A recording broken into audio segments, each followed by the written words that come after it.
Il a laissé un grand vide dans le monde du cinéma et du théâtre français. 4 ans après la mort de Jean Mariel, Stéphane Cochelin retrace la carrière de l'immense acteur français.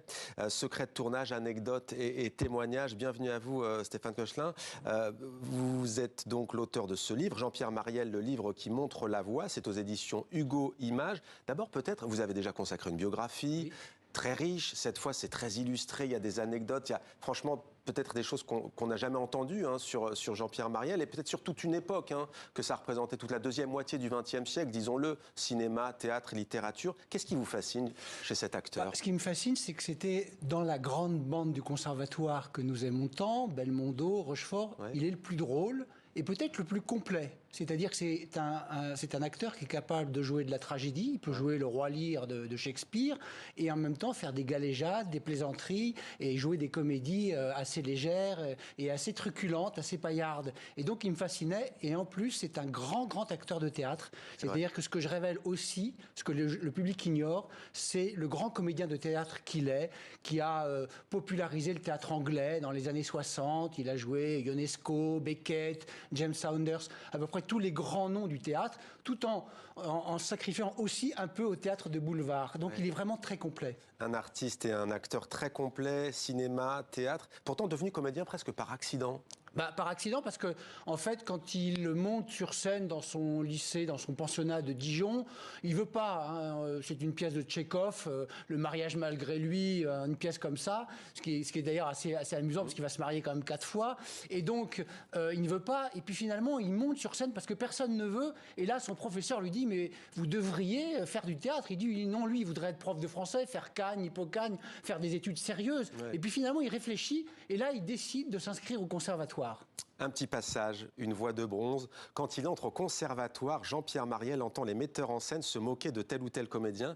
Il a une voix dans les couilles, pardonnez-moi l'expression, il ne se sent pas visé par cette expression, visant à stigmatiser une fausse virilité, conscient de posséder un timbre exceptionnel, précieux sur les scènes de théâtre pour donner du poids au lourd personnage qu'on lui propose. Jean-Pierre Mariel, c'est d'abord cette voix. C'est cette voix, d'ailleurs, il a échappé au doublage, parce qu'on ne sait pas, mais il a doublé dans Bénure. Il doublait Ponce Pilate dans Bénure, d'ailleurs supervisé par Jean Anouilh, qu'il va retrouver plus tard pour des pièces populaires comme Le Poisson Rouge en 1970, et donc il ne veut pas faire de doublage. Il va faire des lectures aussi, beaucoup. Et puis il va participer à des productions radiophoniques. Il va jouer, par exemple, dans une adaptation d'Edgar P. Jacobs, Black et Mortimer. Ouais. Des choses qu'on sait moins. Mais il va devoir échapper à cet enfer du doublage parce qu'il veut être acteur. Ouais. Il veut quand même jouer les premiers rôles. Dédaigné par la nouvelle vague en son temps, contrairement à son grand ami, vous l'avez cité, Jean-Paul Belmondo, comment a-t-il su mener sa carrière en toute indépendance ?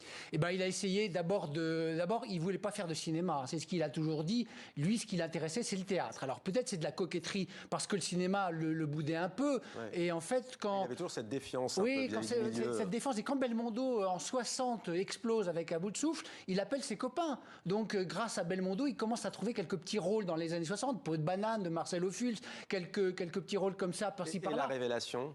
Pardon ? La Révélation, le film qui le fait exploser. Le film, c'est d'abord sa prestation dans Les Galettes de Pont-Aven au début des années 70, puis après, l'acteur Les Galettes de Pont-Aven qui va vraiment sculpter un peu son personnage avec sa moustache, parce qu'il s'est fait pousser une moustache. Avant, il avait un look un peu transparent. On ne savait pas très bien si c'était un peu jeune premier ou une grande asperge. Ouais. Mais avec ce look un peu de beauf, parce qu'il va finalement prendre ce créneau du beauf dans Les Galettes de Pont-Aven, et là, il explose. Et il y a aussi Bertrand Tavernier qui l'utilise aussi dans Que la fête commence, un grand film en costume. Les 2 films, d'ailleurs, sortiront presque en même temps. À Tous les matins du monde également, on peut citer. Vous retranscrivez toute l'atmosphère qui régnait sur certains des grands tournages auxquels il a participé.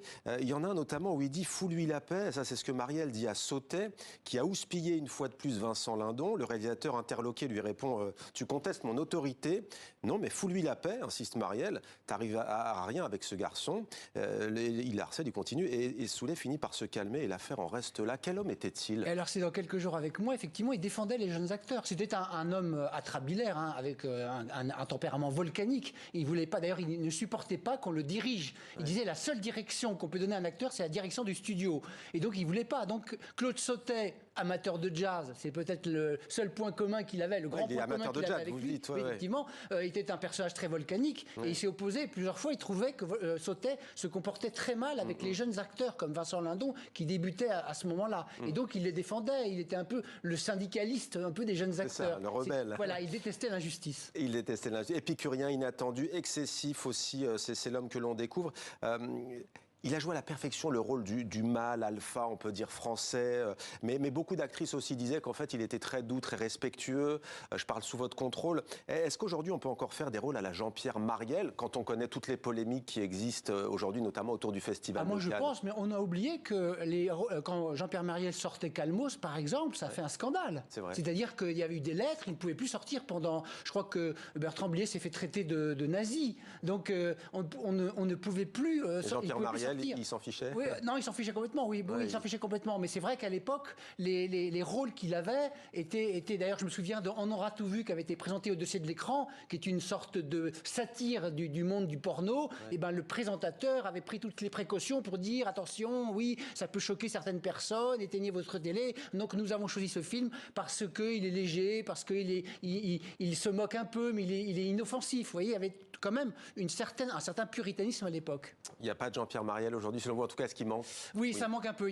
Moi, j'en vois pas. Je vois pas de grande gueule comme ça, parce qu'il n'était pas très beau, mais il avait trouvé le personnage qui va faire de lui une star. Jean-Pierre Marielle, le livre qui montre la voie, on aura compris le jeu de mots, c'est chez Hugo Images. Secret de tournage, bon mot, film culte et les répliques aussi, bien entendu. Culte, Stéphane Cochelin. Merci beaucoup d'être venu sur notre plateau.